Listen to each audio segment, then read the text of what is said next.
Leaving Coober Pedy, we head east across the Woomera prohibited area. Despite the name, in this part of it, unless there's a declared closure, if you don't deviate from the main road you're allowed through without even needing a permit. There's a few abandoned vehicles on the side of the road, much older than the ones on the Canning. After passing some signs advising us of road work, what road? We reach the intersection of the Oodnadatta track near William Creek. Yeah, I can't hear you at all at home. Can't hear you at home, but the hearing is fine on Cox Hill. So 40 metres takes that one internet connection, unfortunately. That's a bit annoying. William Creek Station has one of the world's most remote pubs, the area having a permanent population of 10. It's pretty much surrounded by the Anna Creek Cattle Station, the largest working cattle station in the world, 7 times the US's biggest ranch, King Ranch in Texas. We had lunch at the William Creek pub, which has more driver's licenses on offer for open viewing than Optus's servers. And for a small donation to the RFDS, they promised us usage of the staple gun to add our own. Outside, a Skylark rocket, launched from Woomera in 1957, as well as a large collection of vintage farming and railway equipment. Do I have to give way to planes? No, seriously, this plane is coming up to the highway and I'm not.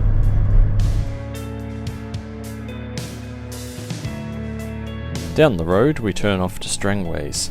Named after Henry Bull Templar Strangways, the man who initiated the construction of the overland telegraph from Darwin. This former telegraph station was decommissioned in the late 1800s after the master station was moved to William Creek. You're taking a selfie of me. I think that's a Jewfly. A Eufy?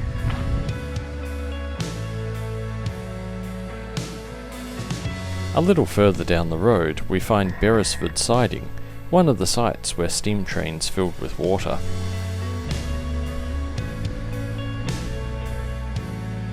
The stonework of the building here still stands strong, but the roof is slowly disintegrating into complete disrepair.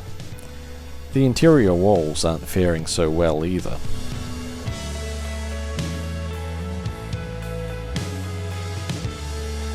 The water tank and demineralisation tower still stand here, complete with the spiral staircase, but I certainly wouldn't trust it.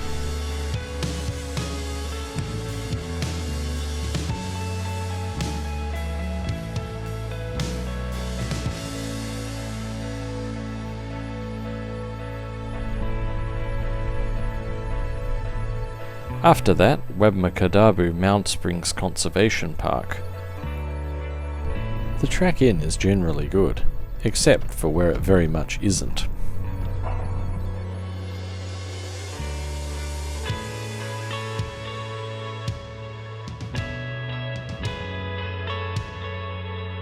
We head up the boardwalk to Thurka, or the Blanche Cup, named such because it looks like it's boiling. Escaping before the tour bus crowd comes up, we head up to the other spring, Perdurlina, or the Bubbler, for obvious reasons.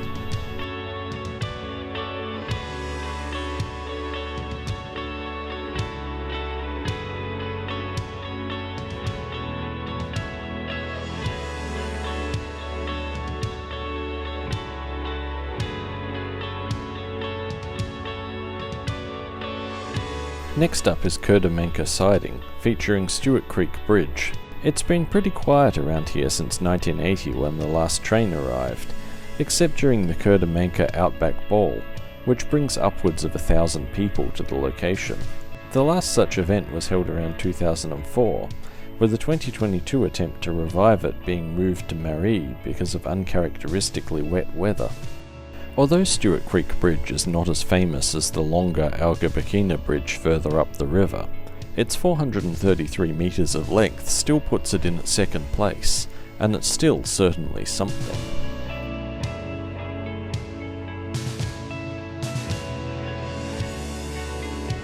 And a plaque here to commemorate John McDouall Stewart, whose exploration was critical to the placement of the telegraph and the Central Australia Railway that followed the same path.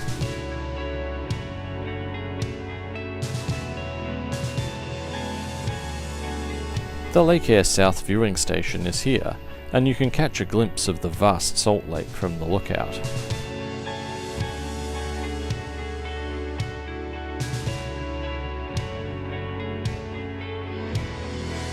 A little further down the track we find the Mutonia Sculpture Park. Created by Robert Cook, a former mechanic from Victoria who fell in love with the area when he came here for a uranium mining protest in 1997. He's added a new artwork to this park once a year since then.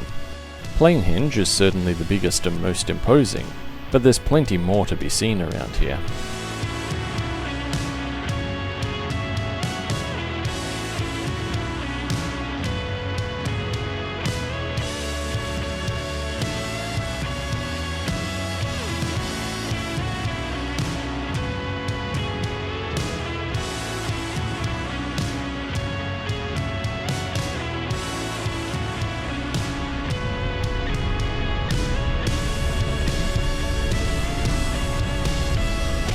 Driving off into the setting sun, we reach Maree, home of the Lake Eyre Yacht Club, which only sees occasional action when the lakes flood, made even rarer by the fact that it's now prohibited from sailing on its namesake since the native title handover. Here, the first mosque in Australia, built by the Afghan immigrants who ran the camel trains that the Ghan is named after. And former trains from when the Ghan did run here, but in 1980 the entire area was bypassed when the new rail line was built, and the town's never been the same since.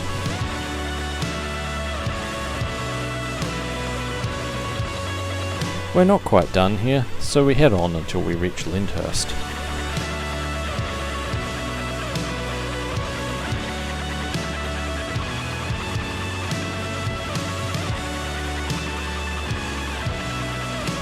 Staying the night at the Lyndhurst Hotel, fueling up and checking the road conditions, although it seems the sign is having some trouble working out exactly who's allowed to go where.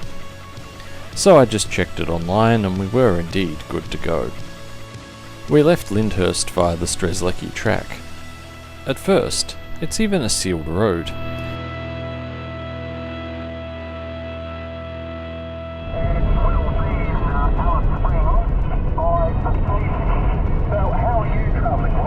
But this soon gives way to the expected dirt. We reach the first stop, a lookout with a spot of Bart Simpson-esque vandalism applied to the sign.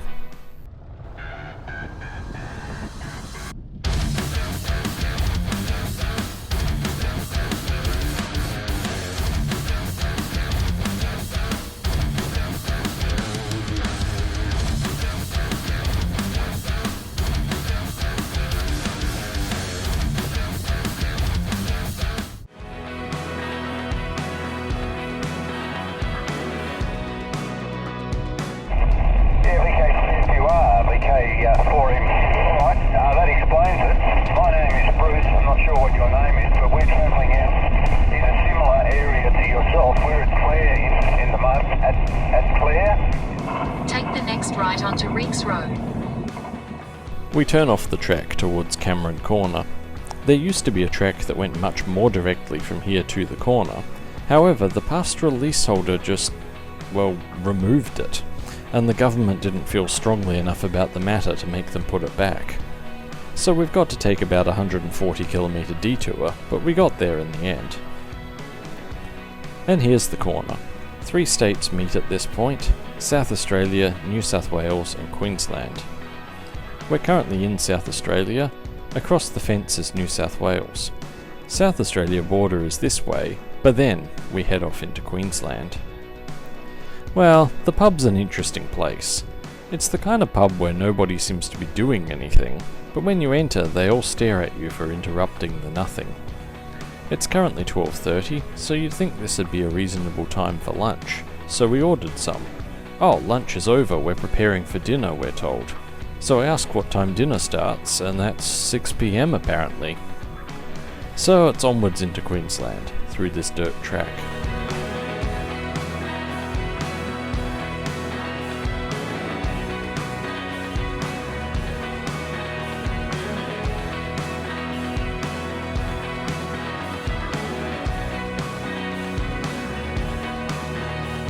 Then we passed through the gate into New South Wales.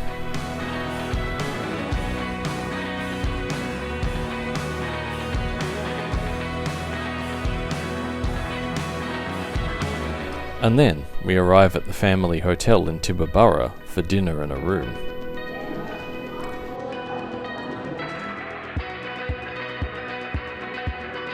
We ended up in the residence, as they became increasingly unsure which rooms actually had bookings for the night, but it was a room all the same.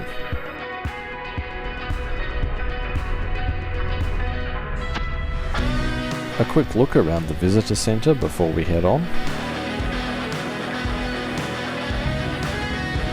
No, that was correct. We filled up with fuel, grabbed some breakfast, and then headed on. Join us next time to find out where, and until then, don't forget to like, comment and subscribe, and see you next time.